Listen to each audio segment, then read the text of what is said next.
Halo, assalamualaikum warahmatullahi wabarakatuh. Kembali lagi di FD Channel. Pada video kali ini saya akan berbagi untuk teman-teman semua tentang bocoran tips investasi Bapak Lokeng Hong di tahun 2021.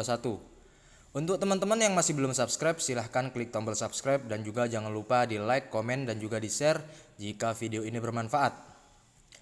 Tokoh investor saham ternama di Indonesia yaitu Bapak Lokeng Hong dan juga bisa disebut juga Warren Buffett-nya Indonesia memberikan pandangan terkait dengan strategi investasi saham di awal tahun 2021 atau tahun kerbau logam ini, terutama bagi investor pemula atau bagi investor baru. Tahun lalu IHSG ditutup terkoreksi pada perdagangan terakhir yaitu tahun 2020 pada hari Rabu 30 Desember 2020, yakni melemah ke level 5.979. Meski demikian, koreksi IHSG secara year to date hanya minus 5% saja. Bapak Lokeng Hong yang menganut prinsip value investing dan sangat fanatik dengan kisah sukses Bapak Warren Buffett, orang terkaya nomor 3 di dunia, ini pun memberikan wejangan terhadap para investor baru. JP Morgan mengatakan IHSG akan menuju 6.800. Ya, semoga saja benar. Pada akhir perdagangan tahun lalu, Rabu 30 Desember 2020, data perdagangan menunjukkan ada 143 saham naik dan juga 365 saham merosot dan 118 saham yang stagnan dengan nilai transaksi sebesar 4,51 triliun dengan volume perdagangan 24,71 miliar. Asing tercatat masuk alias beli bersih sebesar 508,02 miliar di pasar reguler.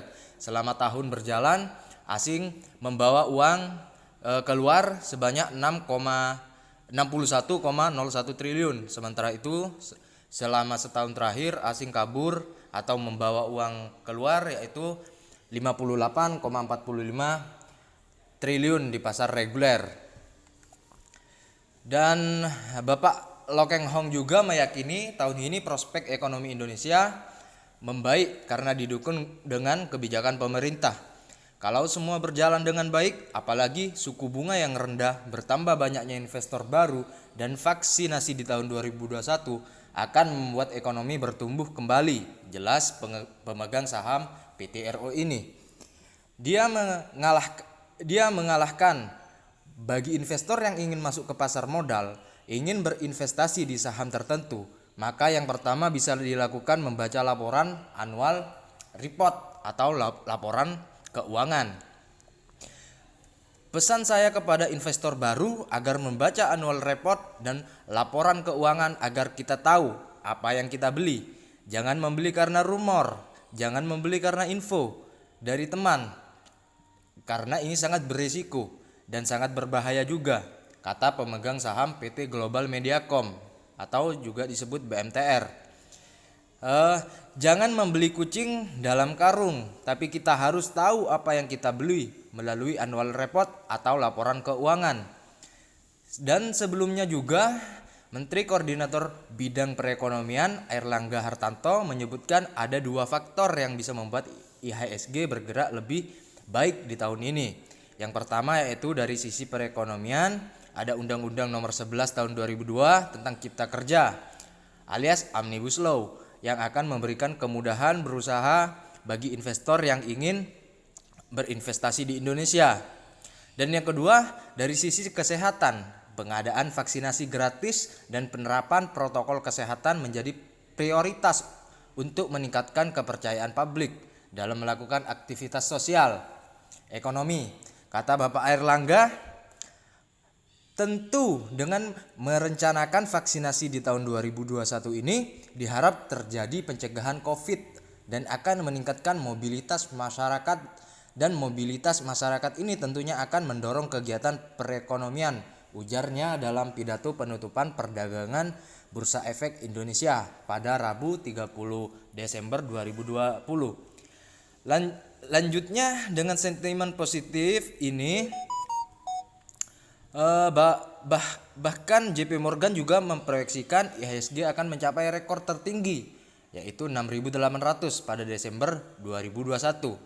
Perusahaan efek Grup Bank Mandiri, PT Mandiri Sekuritas juga optimis pasar saham dalam negeri ini tahun ini yang tercermin dari IHSG akan bergerak positif menuju 6.850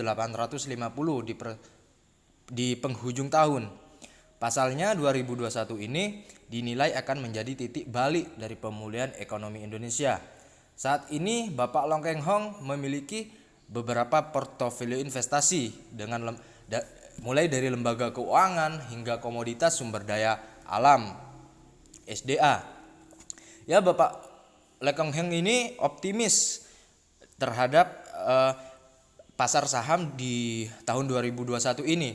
Karena itu kesimpulannya investor pemula harus melihat dari laporan keuangan atau annual report. Karena itu sangat penting, janganlah membeli kucing di dalam karung. Karena itu tidak tahu apa yang kita beli, saham apa yang kita beli, jangan kemudian tiba-tiba kita beli. Mungkin hanya itu yang bisa saya sampaikan kepada teman-teman semua. Kurang lebihnya saya mohon maaf. Jika ada kekurangan dalam video ini, silahkan juga bila ada kritik dan saran, silahkan teman-teman bisa komen di bawah ini. Sekian dari saya. Wassalamualaikum warahmatullahi wabarakatuh.